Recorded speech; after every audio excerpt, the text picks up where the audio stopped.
皆さんこんにちは。今日は4月から新しく大学生になる人に向けておすすめの第二外国語を紹介したいと思います。僕自身はドイツ語を高校と大学で合わせて5年間勉強しました。なのでドイツ語に関する情報が必然的に多くなってしまうんですけども、そこはご了承ください。まず前提として明確にこの言語が学びたいとか、この言語を使って仕事がしたいという人はその言語を選択してください。これから話すことはどの言語にしようかなと迷っている人向けの内容です。まずどの言語について話すかなんですけど、フランス語、ロシア語、中国語、ドイツ語、スペイン語、朝鮮語、アラビア語です。では順番に話していきます。まずフランス語です。フランス語はなんかおしゃれそう、そんなイメージがあると思いますけど、そのイメージ通りです。フランス語を選択する人がそもそもおしゃれな人が多いイメージです。フランス語が通じる国としては、フランスはもちろんのこと、スイスとか、あとカナダの一部の地域でも通じます。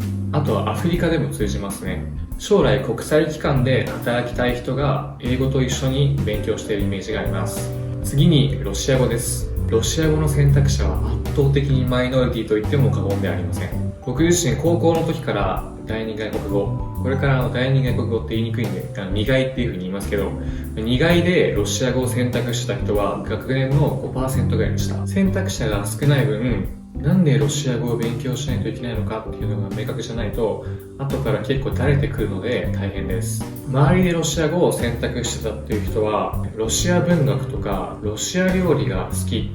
っていう人が多かったと思います。次に中国語です。もう中国語といったらもうビジネスで使える、もうこれにつきますね。なので他の言語に比べて一番わかりやすく役に立つと言えると思います。あと漢字なので日本人にとってはとっつきやすさもあります。また世界のどこに行っても中華圏のコミュニティがあるので実際に使える範囲は広いと思います。あと中国語選択肢も多いので幅広く友達が作れます。次に僕が選択してたドイツ語ですね。ドイツ語選択肢はソーセージ、リーグ、サッカー、車とかが好きな人が多かったと思います。ドイツ語勉強自体は結構楽しかったです。ドイツ人にも会えたんですけどいい人が多かったです。でもちょっと他の言語もそうなんですけど、英語とかと違って男性名詞、女性名詞、中性名詞とか、未だにちょっと理解できない概念がありまして、そこの暗記が大変でしたね。例えばこのテーブル、ここちょっと下に今テーブルがあるんですけど、テーブルは確か男性名詞とかっていうところで、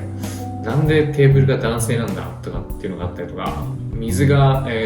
中性名詞だったりとか、なんかちょっとよくわかんないですよね。そんな感じでちょっと男性名詞とか男性女性中性名詞っていう概念をかなり覚えるのが大変です。ドイツ語なんですけど、実際僕がもう一回意外を選択する場面に戻れるとしたら、もしかして取らない確率が高いと思います。というのもドイツ人ってかなりの確率で英語が話せる人が多いんですよね。しかもその英語のレベルがかなり高いので、もう実際英語で会話できちゃうっていうところがありますね。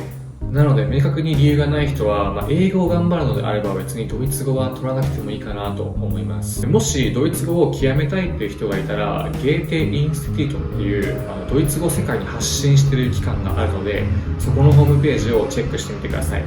そこで、無料でドイツ語を勉強できる機会とかイベントとかっていうのを紹介しているので、ぜひ見てみてください。あと、オクトーバーフェストっていうドイツのお祭りがたまに日本でもやっているので、ぜひ行ってみてください。美味しいソーセージが食べれます。次はスペイン語ですね。スペイン語はもうとにかく話者が多いですね。スペイン語話せる人が多いです。南米とか行ったらもう一網打尽って感じですね。あとは日本人にとって、スペイン語は発音がしやすいっていう風に言われてます。ローマ字そのまま読めば結構発音できてるってことが多いので、そこはおすすめですね。あと僕は大学生の時にカナダに留学してたんですけども、そこで南米からの留学生がいて、みんなそれぞれ国によって方言みたいなのがあって、ちょっとずつ話すスペイン語は違ってたんですけど、みんなスペイン語で話してかなり盛り上がったので、かなり羨ましいなと思った記憶があります。またスペインの文化も、結構いいなと思う部分ありまして、シエスタとか長めの昼みたいな、あとランチも美味しいし最高みたいなとこもありますね。もし今2外を選択し直すなら僕はスペイン語を取るかなって感じです。次は朝鮮語です。韓国語ですね。言わずと知れた、K-POP とか韓国ドラマ、また韓国旅行をするときに使えます。日本人からしたら発音が似ている単語がかなり多いので覚えやすいと思います。また中華圏ほどではないんですけど、韓国人もいろんな国にいるので、韓国語を話せると意外に役に立つ機会が多かったりします。そうですね。あとは海外に留学すると、アジア人は最初アジア人同士で仲良くなることが多いんですけど、韓国語を話せると留学に来た韓国人とも、仲良くなることができます。最後にアラビア語ですね。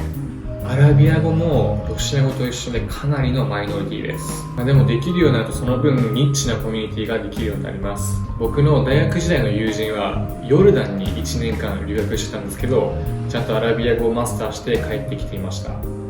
もしかしたらワンチャン石油王と友達になれるかもしれないです。すいません、ちょっとこの言語だけ圧倒的に情報不足です最後はまとめになるんですけども、基本的にどの言語を選択しても中途半端にやるんだったら将来的には挨拶くらいしかできるようになりません。でも極めたらどの言語も武器になります。僕がもしもう一回2外を選択し直せるとしたら、ビジネスの観点で中国語、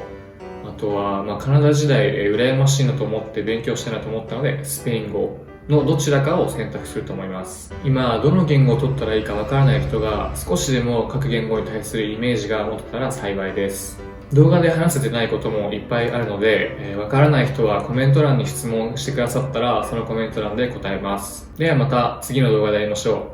う。バイバイ。